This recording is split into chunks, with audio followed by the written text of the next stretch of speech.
क्या कह रहा है इसमें, मेसनरी डैम है has the pervious sand foundation, ठीक है, means we have the dam like structure, like this is the dam but the foundation soil, ठीक है, this is the foundation soil, so this foundation soil is of pervious sand, then determine the maximum permissible upward gradient, ठीक है, if factor of safety of 4 is required against boiling, ठीक है, मतलब आपका क्या है कि फैक्टर ऑफ सेफ्टी आपको यूज़ करना है 4 अगेंस्ट द बॉइलिंग। तो बॉइलिंग क्या होता है, जैसे मान लीजिए दिस इज डैम, ये आपका डैम है, यहाँ पे क्या है, the water is stored,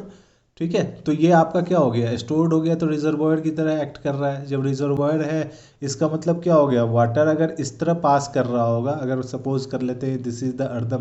earthen dam, तब तो इसके बॉडी के थ्रू भी आपका क्या हो रहा होगा, सीपेज हो रहा होगा। अगर ये कंक्रीट डैम होगा तब तो ये स्टेबल होगा, with its body there is no seepage, ठीक है। लेकिन आपका परवियस फाउंडेशन होने की वजह से क्या हो रहा है कि वाटर का अब टेंडेंसी होगा डाउनवर्ड मूव करके सीपेज करने का, और आपका क्या होगा, इस तरह बाहर आने का कोशिश होगा उसका वाटर का, ठीक है। वाटर आपका क्या होगा, नीचे की तरफ से मूव करेगा, ठीक है, एक पाथ को अटेंड करेगा और फिर बाहर आएगा, ठीक है। जैसे ही बाहर आएगा तो इस कंडीशन में क्या हो गया, अपवर्ड फ्लो हो गया,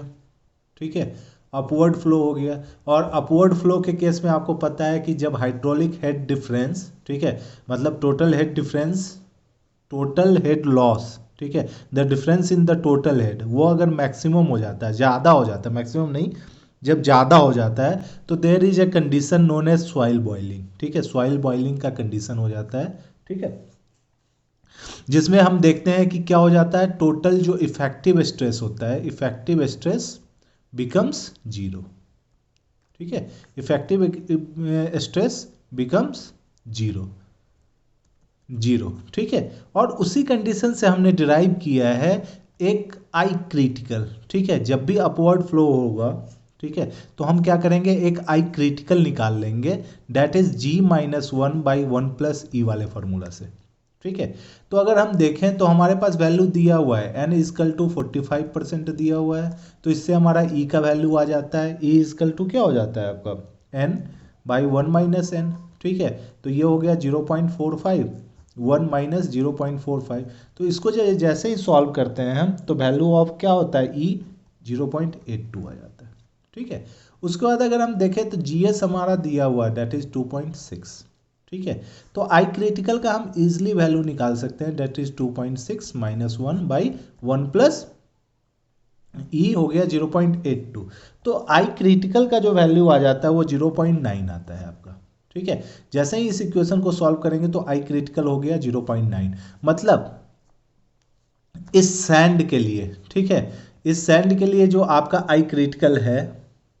ठीक है, this is going to be 0.9, ठीक है। अब हमें क्या करना है, अगर हमारा परमिसिबल अगर अपवर्ड ग्रेडियंट अगर हमें चाहिए, ठीक है, दैट इज हाइड्रोलिक हेड, तो we have to use a factor of safety of 4 against the boiling, ठीक है। तो परमिसिबल अगर हम देखें, परमिसिबल हाइड्रोलिक ग्रेडियंट अगर देखते हैं, हाइड्रोलिक ग्रेडियंट अगर देखते हैं, मतलब परमिसिबल क्या, किस आई के साथ हम इसको अलाउ करें मूव करने का, ठीक है, क्योंकि हमने देखा कि जैसे ही आई क्रिटिकल आपका क्या हो जाएगा, 0.9 हो जाएगा, तो क्या होने के चांसेस है, shear strength of the soil यहाँ पे क्या हो जाएगा, 0 हो जाएगा, और क्या हो जाएगा, एक कंडीशन आपका डेवलप हो जाएगा, दैट इज द पाइपिंग, ठीक है। जब हम सीपेज पढ़ते हैं तो वहाँ पे एक टर्म आता है आपका पाइपिंग, ठीक है। यहाँ पे क्या हो गया, हाइड्रोलिक आई क्रिटिकल से ज़्यादा, आई क्रिटिकल पे आपका क्या है, हाइड्रोलिक ग्रेडियंट है, तो यहाँ के सॉइल को क्या करेगा, वाटर इरोड करता चला जाएगा, और धीरे धीरे ये इरोजन बढ़ता जाएगा, और उसके थ्रू द